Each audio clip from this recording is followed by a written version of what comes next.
Located at the southern tip of Laguna de Bae and at the foot of the mythical Mount Makiling, the city of Calamba is rich in history,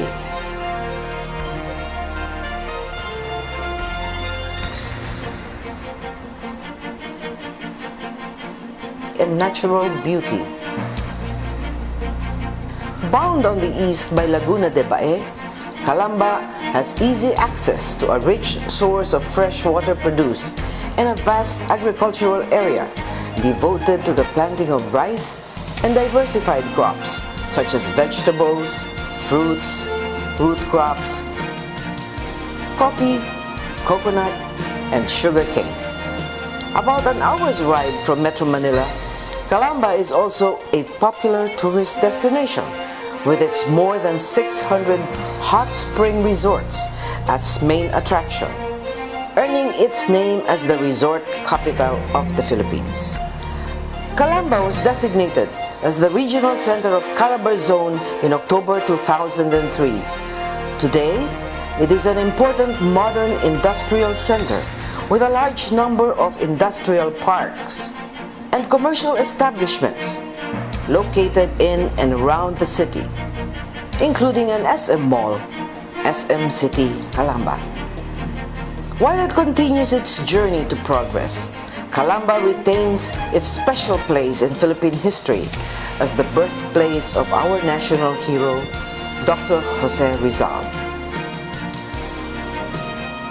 And as the Rizal at 150 celebrations come to a close this June, the special edition of My City, My SM, My Cuisine celebrates his life and times through a culinary tour of Calamba, Laguna.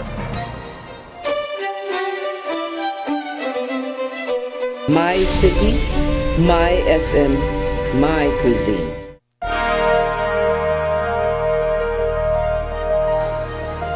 Hello, I'm Cora Alvina, your guide to My City, My SM, My Cuisine. People with a proud sense of regional identity have brought forth Philippine regional cuisine. Our scattered archipelagic geography sustains varied cultures and distinct cuisines. Culinary styles evolved among the major regions of the archipelago, the variations traceable to our rich natural resources and to the gustatory tendencies and communal practices of families and communities. Contact with foreigners has also played a major influence in the current flavors of our cooking. My City, My SM, My Cuisine is a joint project of SM and the Philippine Star. It aims to help us discover our rich culinary heritage by identifying, retrieving, and promoting traditional cooking and techniques. This is food heritage conservation at its very best. My City, My SM, My Cuisine. We are in the Jose Rizal Calamba Shrine, just a stone's throw away from the old City Hall and across the street from the church. It is one of the most visited destinations for historical and cultural purposes. It averages about 270,000 visitors annually.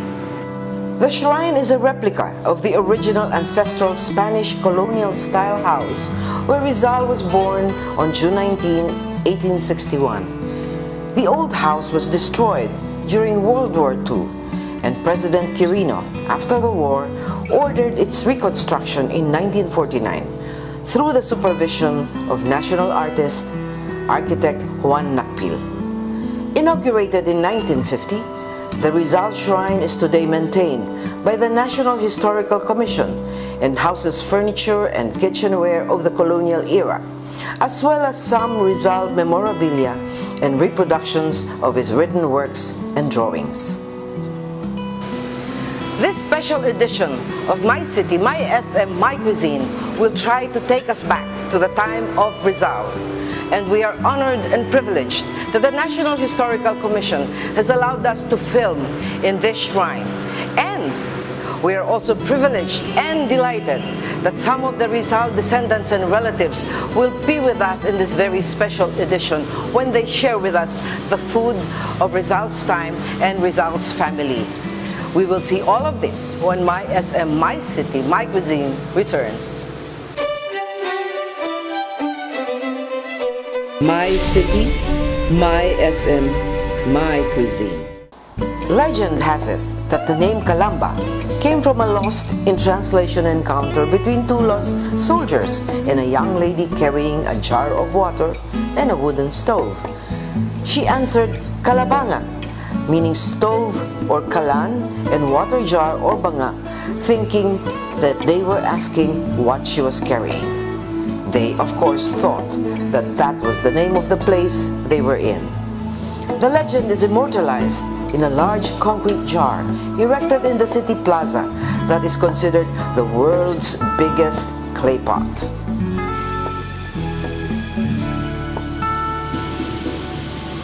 The clay pot plays a role again in our first heirloom recipe, chicken adobo sa gata sa palayok, which Miss Barbara Gonzalez has so graciously agreed to share with us.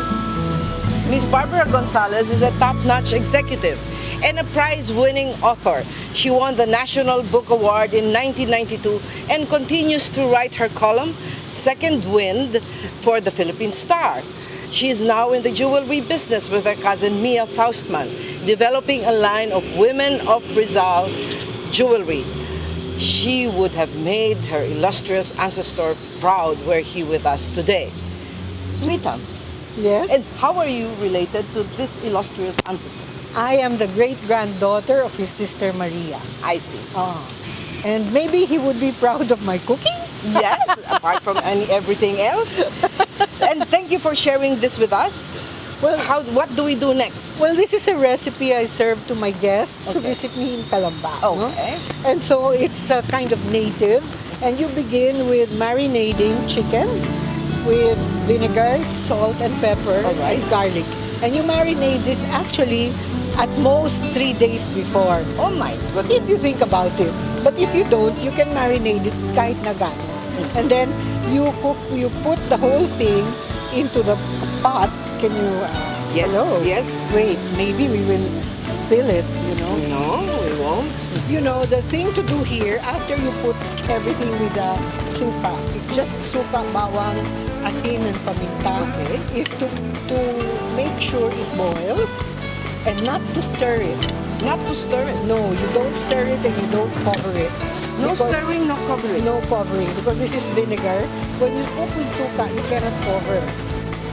You cannot stir until it has boiled. Otherwise, you cut the sourness. Is that what they say, nakikilaw yung suka? Nakikilaw yung suka pag hinalo mo at hindi pa kumukulo. Okay, so now you have to wait for it to make kulo.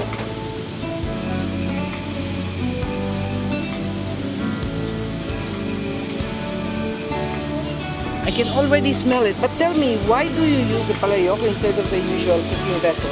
You know, that's what my lola taught me kasi masuka ito di ba? So she said it's better to cook it in a palayok because palayoks are made of clay. They're organic. There is no combustion or what between the suka and the say aluminum where there's a chemical reaction. And you risk a metallic taste. That's right. So that's why I cook it in a palayok. Okay. And then when it looks like this na, then you can put the gata. Okay?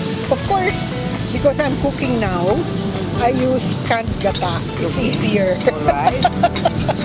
And then you make it boil again. And you don't cover it still? No, you don't. I don't like to cover it because I like to, you know, you make the gravy reduce itself. I see. Yeah. And it's got a different color. Is that because of the luya? It's a little yellowish. That's the chicken fat. It's the chicken fat. Oh my. Yeah, it's the chicken fat. And you put the luya, you know, you put the luya to medyo kill the lansa of the chicken. Natural lansa of the chicken. Yes. That's why you have luya in there. And so we make it boil again until... And then we make it boil again. After we make it boil again, okay, now we have a choice. No? If my guests are coming soon, I will put the mustasa in. Okay. serve it. If I like to serve them, their vegetables with the adobo. All right. If not, maybe I'll save it, I'll make it cool and then put it in the fridge in the palayok. In the palayok, still. And then keep it until my guests come. And when my guests come, I'll heat it, shred it, and serve it shredded. And they can wrap it up in the mustasa. Oh. Yeah, and eat it like we eat now, di ba? We wrap a lot of things in mustasa, like buro. Wow. I've never tried that. Yeah, so that's the way I cook this. It's at the same time it's native to me, Yes. and then it can be very poetic. Yes. So that's the way I like it. You know, may mix, always mix. What is native and what is poetic. Now it's cooked. So Okay. now we can start putting it in a bowl, but we will serve it, let's say tomorrow. Okay. Why tomorrow? Let's say we have guests tomorrow. I prefer to cook this ahead of time. All right. And then soak it overnight. And then tomorrow we'll put it back in the palayok and we will heat it and we will add the mustasa. Or we will serve, or we'll just prepare the mustasa and serve it so our guests can roll it up in the mustasa. All right. Okay. So you see, I've made this with whole garlic cracked because I know that there are people who like that and people who don't like garlic. So if it's big and cracked, anyway, the same flavor goes into the sauce. They can pick it out and leave it, you know. And not run into it. Yeah. I will not eat it. Yeah. There. So there we have it. Adobo sa gata sa palayok Ni Miss Tui. ni Miss Tu.